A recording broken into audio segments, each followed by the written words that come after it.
ஆக்சுவலா எல்லாரும் இஎம்ஐன்னு சொல்லி போறாங்க. போலாம், தப்பு இல்ல.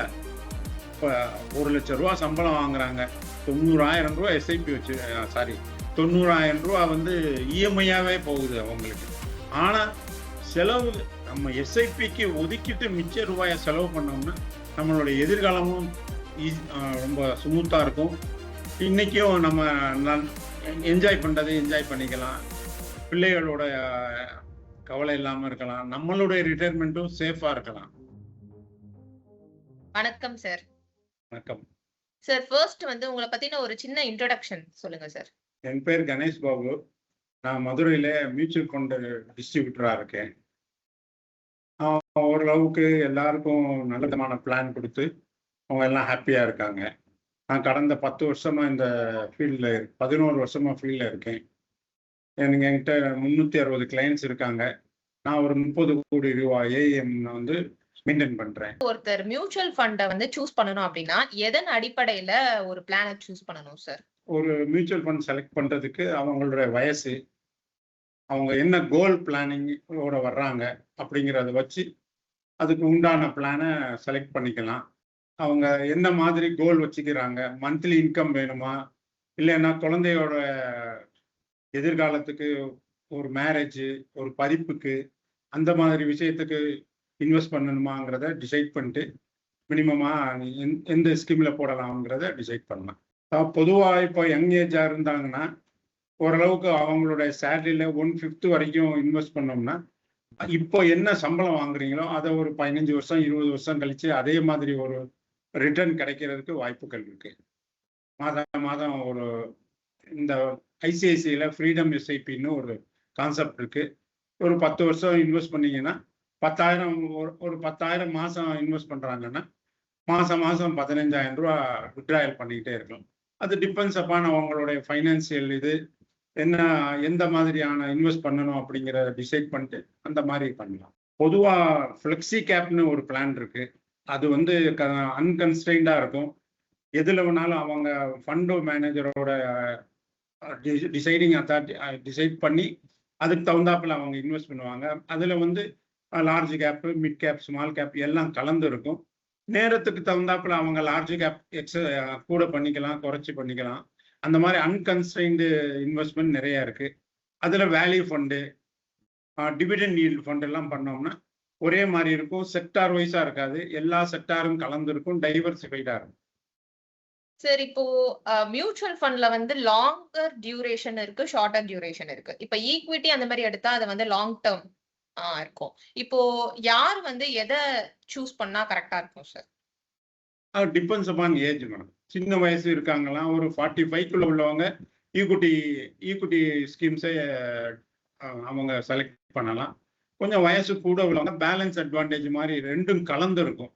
ஓரளவுக்கு ரிஸ்க் கொஞ்சம் கம்மியாக இருக்கும், ஆனால் நிதானமாக இருக்கும். ஏன்னா அதில் வந்து பேலன்ஸ்டு ஃபண்டில் வந்து ஈக்விட்டியும் இருக்கும், டெப்ட்லையும் இருக்கும். அதே மாதிரி மல்டி அசெட் ஃபண்டுன்னு இருக்கு.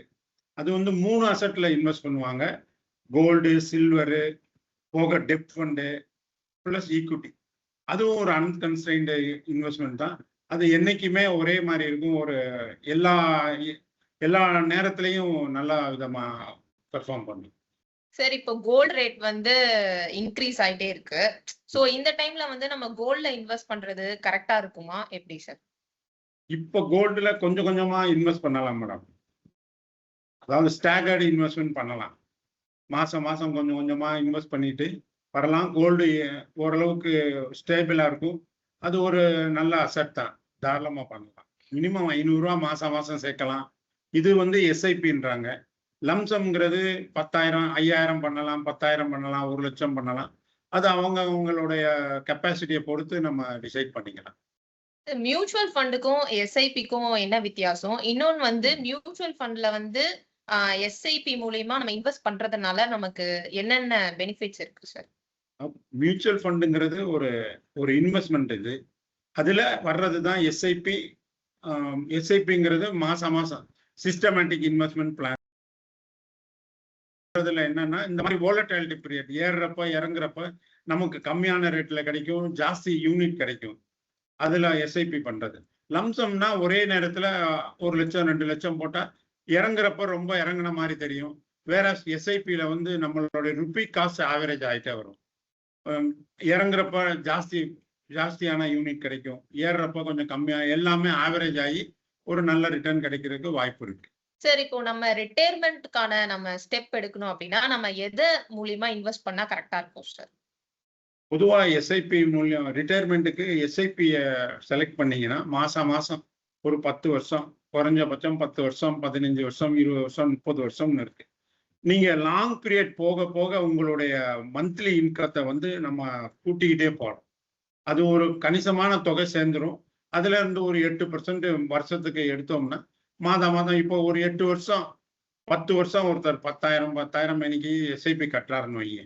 அதுக்கப்புறம் ஒரு 8வது 10வது வருஷத்துல இருந்து அவர் எவரி மாசம் 10,000 அவர் லைஃப் வரைக்கும் வாங்கலாம். அது போக ஒரு தனியான ஒரு தொகை கடைசியில ஒரு தொகை கிடைக்கும். ஒரு 10 வருஷம் 12 வருஷம் பண்ணாங்கன்னா 15,000 ரூபாய் கிடைக்கும் மாசம். அதே லாங் பீரியட் 30 வருஷம் போட்டோம்னா மந்த்லி 1,20,000 வரைக்கும் வாங்கிக்கலாம். அதே 10,000 தான் இன்வெஸ்ட் பண்ண போறோம். நம்ம எவ்வளவு டியூரேஷன் அதிகமா எடுக்கிறோமோ அந்த அளவுக்கு ப்ராஃபிட் வரும் அப்படின்னு ஆமா, சொல்றீங்களா? நிச்சயம். ஆ, எவ்வளவுக்கு எவ்வளவு லாங் டேர்ம் எடுக்கிறீங்களோ அந்த அளவுக்கு வித்ட்ராயலும் கூட இருக்கும், நம்மளுடைய மெச்சூரிட்டி அமௌண்ட்டும் கூட இருக்கும். சார் இப்போ மியூச்சுவல் ஃபண்ட்ல வந்து நம்ம செக் பண்ணிக்கலாமா அதோட பெர்ஃபார்மன்ஸ் எப்படி இருக்கு அப்படின்றத வந்து நம்ம எப்படி சார் செக் பண்ணிக்கிறோம்? பொதுவா நிறைய சைட் இருக்கு, அதுக்கு வேல்யூ ரிசர்ச்னு எல்லாம் இருக்கு. அதுல போய் செக் பண்ணிக்கலாம் எந்த மாதிரி ஸ்கீம் ரிஸ்க் கம்மியா இருக்கு, எது ரிஸ்க் கூட இருக்கு அப்படிங்கிறத செக் பண்ணலாம். நிறைய டூல்ஸ் இருக்கு அதுக்கு. மெயினா பேஷன்ஸ் தான். இதுல பொறுமையா இருக்க நமக்கு வந்து ரிட்டர்ன் ஜாஸ்தியா கிடைக்கும். குறைந்தபட்சம் 7 வருஷம் இருந்துட்டோம்னா நமக்கு நெகட்டிவ்ங்கிற பேச்சுக்கே இடம் இருக்காது. 7 வருஷத்துக்கு மேல வர்ற அமௌண்ட் வந்து நல்ல ஒரு காம்பவுண்டிங் வந்து, அதாவது 7 வருஷம் சேர்க்கிற அமௌண்ட் காம்பவுண்ட் ஆகிறப்ப ஜாஸ்தியான அமௌண்ட் ஜென்ரேட் ஆகிட்டே வரும். இன்னைக்கு இருக்கிற இப்போதைக்கு இருக்கிற குளோபல் சீனாரியோக்கு அந்த மாதிரி இருக்கு. ஆனா இந்தியாவோட எக்கனாமிக் குரோத் வந்து ஃபியூச்சர்ல ரொம்ப நல்லா இருக்க போகுது. இன்னைக்கு இப்ப ஆரம்பிச்சோம்னா இந்த டைம் எல்லாம் நமக்கு என்ன ஒரு ஃபேவர்னா, நமக்கு வந்து நம்ம இன்வெஸ்ட் பண்ற மந்த்லி இன்வெஸ்ட்மெண்ட் வந்து கம்மியான ரேட்ல ஜாஸ்தியான யூனிட் கிடைக்கும். அது வந்து ஒரு பெரிய வரப்பிரசாதமா இருக்கும் பிற்காலத்தில். இதுதான் மெயின். இந்த நேரத்துல சொல்ல வேண்டியது வந்து இப்பதான் ஆரம்பிக்கணும், கரெக்டான நேரம்.